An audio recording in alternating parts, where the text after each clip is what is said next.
And we are back with another one, man. And it's your boy Kevo. I'm here with PJ O'Rourke right here, a designer, a hustler extraordinaire, New York, one of New York City's finest designers, and if that, the world.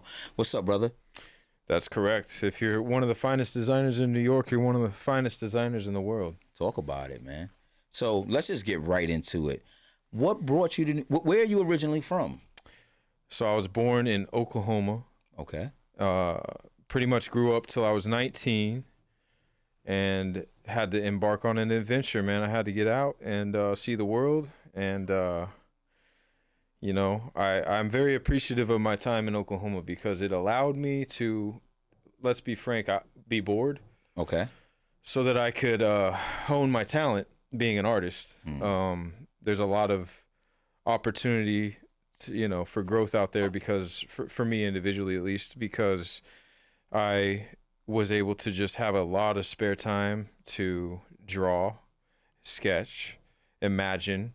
Like the Slam magazine, I'll never forget, did a issue on shoes, for instance, right? Sneakers. And they would show the blueprint, the architecture of a shoe. All right. And there, when I was, say, 13, 14, I literally just drew shoes for 2 straight years and just prototypes. And and the other fun thing to do out there is play basketball. Nice. But all right. But what brought you to New York City? It's the mecca of greatness in general, but it's also the mecca in fashion and, quite frankly, basketball too. I just, and I've always walked fast and talked fast, and I've been a pretty eccentric cat all my life. So, New York is just where I was meant to be. It's just where I fit, and I love the energy of the city. I've been here almost 15 years. All right, 15 years, but how did you get here, though? Oh, that's a great question. So I bounced around in a couple states after I left Oklahoma, trying to figure out what my mission in life, what's my purpose. I knew the purpose was to be an artist, but where do I go? Obviously, New York would be the place. But when I first left, I only had connects in Florida. So I stayed in Florida for a short time. And my pops had a cultured marble business, and it was an up and down adventure throughout my life. But when Hurricane Katrina hit, so this was like 2006. All right. He moved his company down there to help with the rebuild. And I had only been in Orlando for like 6, 7, 8 months, and I decided to go join him in Mississippi just to see if we can make some bread. And I ended up, long story short, getting with a group of basketball players, and I would just kind of play ball and make art. Of course, that's always been consistent. But I would go to New Orleans eventually on the weekends and hustle my art on Bourbon Street. Bourbon. And because of that kind of put that chip in my head, that light bulb go off in my head that I can do this on a larger scale in New York, because in New York it's like Bourbon Street times literally 1,000. NYC. Right. So I've definitely, I do know you besides this interview. And what made you really focus on selling in the subway? Well, when I first moved here, I dropped out of college actually to move here. And when I first moved here, the goal was obviously to be an artist. But for the first year and a half, I had to do dead-end jobs on Craigslist and try to figure it out, scrub my way through. Hustle up. I don't know how I survived that first year, especially. I was fortunate to have a girlfriend with a car, and she was able to move all my stuff wherever I needed to go, stuff like that. Shout out to Laura. Actually, the most interesting part of the story for New York is my actual journey here, my physical journey here. Well, explain. Come on. The people want to know. So I moved from Biloxi, Mississippi to New York. I packed up everything, and my boy who I met in the Bronx, he's from the Bronx. I met him in a grocery store I worked at with him in Winn-Dixie in Mississippi. His name was Javier. He was from the Bronx, on the west side of the Bronx Zoo. And he kept saying, bro, like, you got talent. You need to get to New York, bro, please. Most definitely. So when he moved back to the Bronx, we stayed in touch.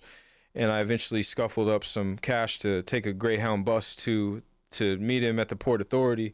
And then he took me to his place in the Bronx. But right before that happened, I was on a 22-hour bus ride, 5:30 a.m. At the time, it was an iPod, and it had Kanye West's "All of the Lights" song came in my head. This had just come out, the Twisted Fantasy.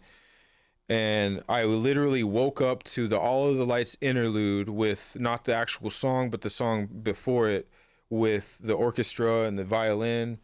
And I literally, no, this was the apex of my entire life, this moment. So I woke up in the bus. For the first time in my life, I saw the New York skyline coming up with the sun coming up, right? Just the most beautiful thing I'd ever seen in my life. And I started tearing up because I listened to this. Okay. So that song sits with you. One of your favorites? It's got to be the pinnacle of my life song. All right. Well, so anyway, wait, real quick. Yeah. I started tearing up, and I was like, I'm about to kill it. This is you knew that it was go time. I knew I'm moving here. All right. So explain your designs for the people that haven't seen any of your clothing. Well, I think it's as he's wearing it now. Yeah, I think it's rooted in my childhood from my dad teaching me art at the age of 2. He would write a sentence, really short, simple sentence, and I would read it, and then he would draw it. And so from there, I got to learn that I had a talent at the age of 2, which is super clutch. Okay. Because some people they spend a lifetime not finding the talent. And I'm one of those guys that I think everyone has a talent. You just got to find it. Everybody, right? In a room full of 1 million people, there are 1 million things that people can do. Yeah. So a lot of my stuff is rooted in like word play, poetry, parody, social commentary, all right, political, just playing with words. I love messing with the English language. All of the different things you can do with the English language are beautiful, especially when you can translate that to a visual. And I just kind of always been passionate about art in general, but especially the style in which I do it. So, like for instance, this is called a bombshell here. And explain the bombshell. This is my tag as well. So, it's called a bombshell, meaning I wanted to do a piece on Marilyn Monroe, and I was like, yeah, she is a blonde bombshell, right? Yes. But then I was like, oh, wow, wait. Bombshell, atomic bombshell. And then I took her dress and made it look like it's the chaos of that flowing dress from the 7th Year Itch back in 1957 when she shot that at Lexington. All right. From the Great. So that famous image of her dress. Iconic. Yeah. And so I thought, I could pair that with an actual bomb. So she's a bombshell. All right. So I did that. I put the atomic bomb, and I liked it so much I put it on my arm. So nice. One of my favorite designs from you were and I get a lot of compliments for it, and I definitely need another one, was the cork hat. Can you explain, because if you see me wearing a cork hat on Instagram and you liked it or whatever, this was the man that designed it. As soon as I saw it, I had to have it. It was just so unique, and I haven't even seen anybody replicate or even try to come close to that. Yeah, the cork hat is a classic. It's also kind of like waterproof. It kind of flows off. Yes. Yeah. Yeah, that was a Brooklyn design, Brooklyn Cassettes design cork hat. I don't have any at the moment because they sold out, but best believe I'm going to bring the cork hats back. Bring it back, I'm glad it reminded me. All right, so where are we at now with you? What's for now? Well, with 2026 approaching, what's new? What's next for you? What's next for this man right here? So I'm looking at a really clutch holiday spot in Soho right now. All right. So I'm hoping I connect all the T's and I's on that. You know it. But I actually have even I just to reverse it a little bit. Over the summer, I did Union Square next to Barnes and Noble, and that was fabulous. And still kind of riding off that momentum into the holiday now. But the past couple months, I've actually paused the store specifically to work on something that I can't quite discuss right now. But it's burgeoning sport All I right. can't say much other than that, but it's a sport All right. that's Burgeoning. burgeoning, or it's the correct word. I think. No. I'm just. Yeah, like it's bubbling. Because I don't know what burgeoning means, so I just want to. Like it's on the frontier of. Okay. All right. Burgeoning. Yeah, like it's the most. Actually, I can't even say that. I don't want to. I can't All right. give So it away. just stay tuned. But I'm basically gonna be the visual face of that. All right. Cool.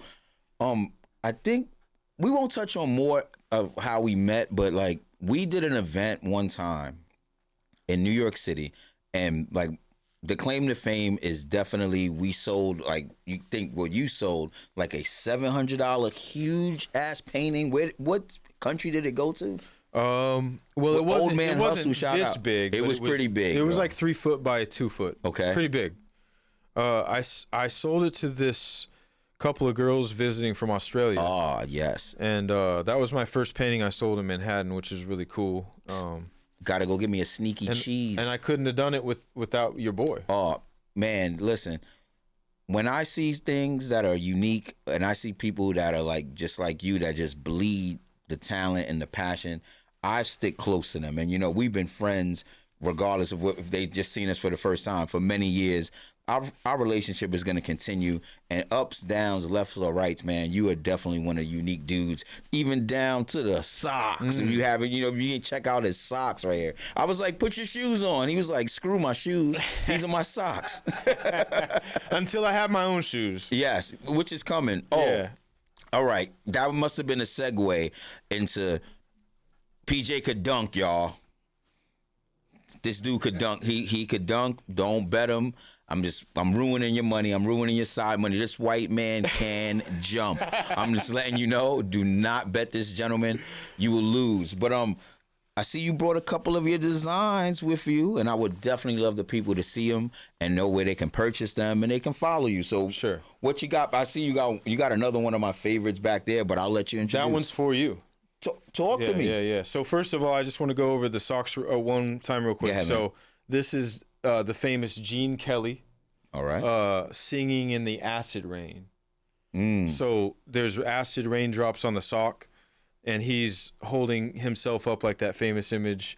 He's next to the Metro. When he swings on the pole. Yes. So I gave it kind of a New York implementation there. All right. And these are very sturdy, very high quality socks. Will they help me dunk? Yeah. All right, good. Like I D need a Brown pair. with the pumps. I need a pair. All right. Now show us some of these, and then let's get into one of your designs All that right. like I'll was very start- controversial. I'll start with the small items I brought. All right. So right here we have the New York City arteries. Yes, I have that. This is the MTA most trauma afflicted. All right. So that's the subway map is a heart. All right. I did this back in 2017. All right. Let's lay them out. Let's lay them out. Okay. This is the selfies at Tiffany's, which is what I'm currently wearing. Yes.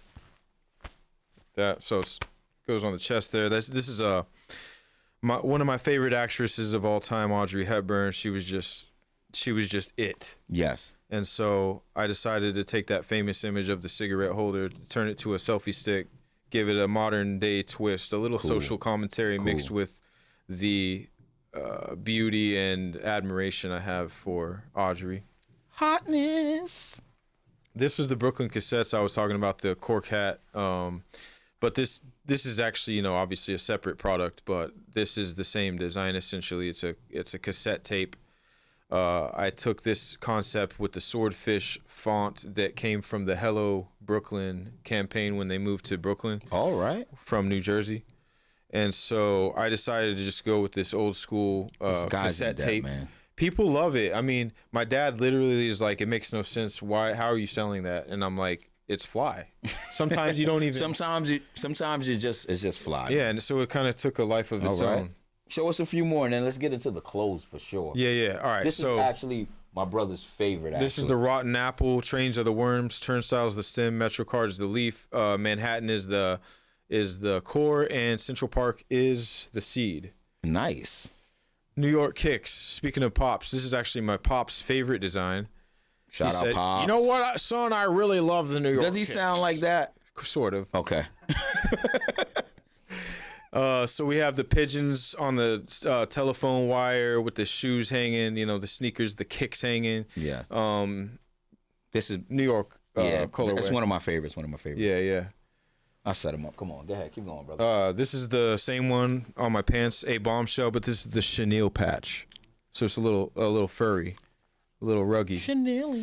This is Bronx Bombers. I love this design. 2013 to 2016 it took me, on and off working for 3 years until I figured this thing out. I should have brought the giant patch because it's even crazier, but the concept here is the triple entendre. Bronx Bombers meaning Yankees, Bombers meaning graffiti writers, shout out, and then Bronx Bombers meaning NYC to be correct. the plane. So it's like a plane made of graffiti supplies and MTA trains. And then finally we have the New York City apartments and inflation. Shout out to the sanitation workers, man. All day, man. This is my appreciation for the sanitation workers while still giving New York the social commentary of the rent is too high, the inflation's too high. Come on. And, more social commentary twisted into a famous New York logo. I told you people, man, this guy is unique. You got to have one of these designs in your life. What is your name? PJ O'Rourke. What is the name of the clothing line? It's the name of the clothing line is PJ O'Rourke, and I go by Fly Life as well. But the main thing I would recommend, as far as seeing me in a visual interview, is go to newyorkfuckery.com. Yes, let's go right into the New York fuckery. All right, let's just go right into that. Okay, now show everybody the New York fuckery. So this is the New York fuckery on the olive sheen bomber jacket. Fire! And as you see, I don't skimp on quality. Everything I make now, I mean, I've been doing this for over a decade now. I damn sure better have the quality on point, and I do. Yes, you do. So this is also another double entendre. No trains take the L, and the L train, for those that don't know, is a famous train in New York. The slowest train in New York. Yeah, it can be for sure. Nights and weekends, baby. So the concept was kind of a jab at the lottery, but it's also social commentary on the MTA and how, the trains can be the source of fuckery. Okay. Right. Now, how did this jam you up with the New York Lotto? Okay, so the Gaming Commission sent me a cease and desist at my Soho spot off Lafayette Street. Put it off to the side, man. Yeah, do you want to just set it like right there? Yeah, you can. Somehow. Yep. Put these on top. Yep. I don't want to get any water on your gear. Come on, man. Let's go. Okay. I'll be your designer. Be your helping hand. There he is. All right, continue, brother. So the Gaming Commission sent me a cease and desist coming up on, it was like a year and a half ago. And I'm not gonna lie, once I got that email, and I was kind of, my heartbeat definitely went up. Okay. I was like, oh man, like, nah, there's no way. Listen, when you're hot, eyes are on you. Yeah. So I first employed a lawyer to write a couple of letters back and forth, and they weren't having it. They even changed the argument.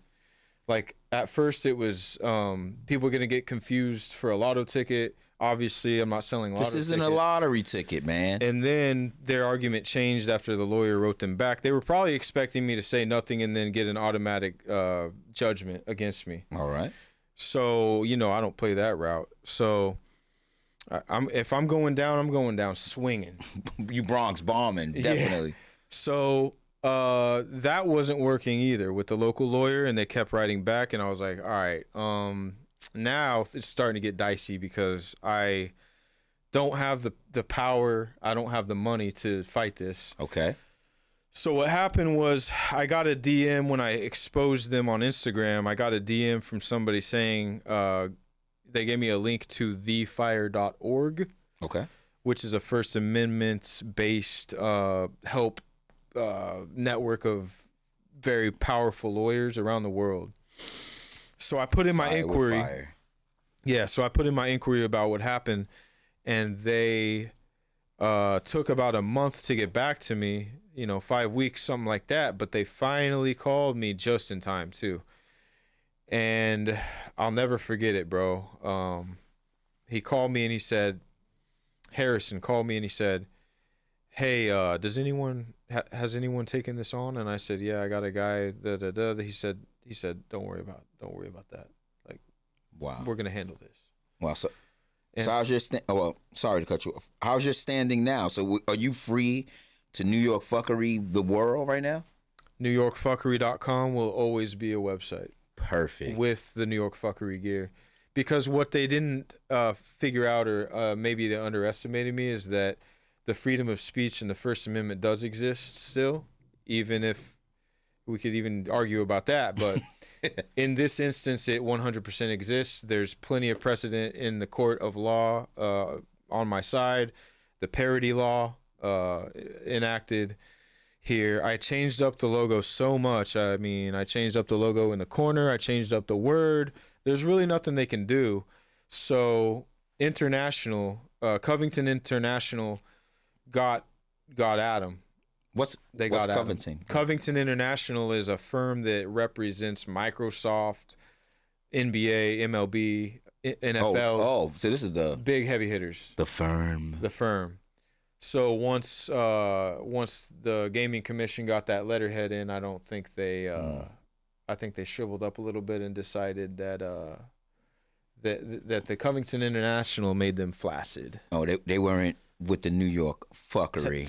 Tail between the legs. You heard. So yeah. Now, for the guy that's watching at home, he's like, yo, this design's off the chain. How do I get some of this today? And they're not in New York City, or they're not at 14th Street or in Soho. How does the guy around the world purchase some of this? Hey, man, you could be in Belgium. Tell them. NewYorkFuckery.com. And that's the basic website for all of your designs? Everything. New York. I kind of feel like a fool for not knowing that. Yeah. Because I really just call you up when I need something. Right. But you know. Right. You know. Spelled out. Yes. Okay. NEW. Okay. NewYorkFuckery.com. Nice and neat. You want to show these other ones? Yeah, because I definitely want you to show all your designs. Since we're on the bomber jacket, I guess I'll bring out the other one. Yeah. Now that's actually a bigger patch. Go ahead, brother. Hold on to this. Yeah, this is the New York City arteries. You can see the design that is beautiful. Let me touch that thing. MTA, most trauma afflicted, like I said. But this is the bigger one, obviously, and this one's a real statement. And it's also, it's not so loud and in your face like the New York fuckery. It's more subtle, which is great because it's kind of like these two images are two of my top. This is a good quality. Fan. This ain't that $20, you know what I mean, Canal Street bomber here, you know? Yeah, this is real stuff. Nice, man. Real nice stuff. With the orange. It's not a bomber if it's not orange on the inside, man. Right. All right, what else you got there, sir? I have the famous tale of Wu Hansel and Gretel. Wu Hansel and Gretel? So instead of Hansel and Gretel, I switched it up because, you know, we went through 2020 COVID. Yeah. And I was poking fun at the whole concept because you got to laugh through pain, right? Yes, you do. And so I decided to do a bunch of COVID related artworks, but this one really stood out and tested time really well. Nice. So instead of Hansel and Gretel, like I said, Wu Hansel and Gretel. And this is with puff paint. I love this color combination on the garment dye gray. Yeah, that pink is popping, bro. With the puff paint pink. So instead of candy, the witch is giving the kids diseased bats. Diseased bats. Oh, I got you. Right. So this is how COVID started. Wet markets. Right. All right. And even though we know it came from a lab, but this is the joke. And this one I'm very familiar with. Yeah. This is double back in my days. Days. So this is double jointed, perennial classic.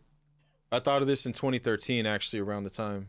All right, cool. And this double jointed is obviously another double entendre. It really could be a triple entendre because my left hand, I'm a lefty. And the three fingers that I use to sketch and draw and paint are double jointed. This looks nasty, man. Yeah. Stop doing that. It's crazy. Like some Predators looking type stuff. So it has a personal touch to it. And that's yours. Hit me. Yes, don't come on the show without... Whoa. Bro, I'm an extra medium, bro. This looks like a medium. I'm a little bit bigger than this. You know, it actually runs big. It's a heavyweight shirt. Yeah, not yet a large. That's a 7.5 ounce heavyweight shirt. I feel it, man. I only Thank you so much, sir. I only do good quality. All right, and then I have the Brooklyn Dodgers. Congratulations on winning the pennant. Brooklyn, stand up! Brooklyn Dodgers won the World Series, Game 7. That was pretty cool. But yeah, obviously this is a spin on the Dodgers that I did with Benjamin Franklin. No. Oh, dollars. Right. Yeah, I got you. And this keeps the New York vibe alive too, because let's be honest, these are the Brooklyn Dodgers. Talk about So we it. actually just won the title. We're so good that even in LA we still win the title. All right. Amazing stuff. Right. But we're missing one thing. This towel right here. I've been watching it the whole time. Yeah. Yeah, explain this right here. Yeah. Well, as you can see, I strive for greatness, and so I decided that if I'm gonna do one basketball piece that really pops out in my whole collection, it's got to be Jordan. All day. Jordan is the greatest of all time, and quite frankly, it's not even close. Like, I know LeBron's stats are up, but when it comes to a one of one and like a true treasure to the sport, Jordan's the only reason the NBA even survived in the first place. So Shout out Isaiah Thomas. yeah. But his greatness hasn't been matched since, and you know, he's who I strive for. Visually, I strive to be the Michael Jordan of, Yo. you know what I mean? So Yo, this interview was amazing. I want you guys to tap in with my brother PJ. If you see him in the street, cop immediately. Our big props. I hope everything in Soho works good. And what you couldn't mention, I hope that goes through as well. As we wrap, I wish I could talk about it. Don't, so- because then you can come back once it happens, and then we can discuss some more. Okay. Before we roll up out of here on our double jointed flow, just let the people know once again where they can find you, follow you, and get to know you. NewYorkFuckery.com. The Instagram, I know, you know, you can hear it, whatever. It's annoying because it never really works. But the Instagram is PJ O'Rourke, PJOROURKE. But if you just type in PJOR, it'll show up. But again, NewYorkFuckery.com. Nice and neat, man. I want everybody to have a great night and tap in with my man. Peace, guys.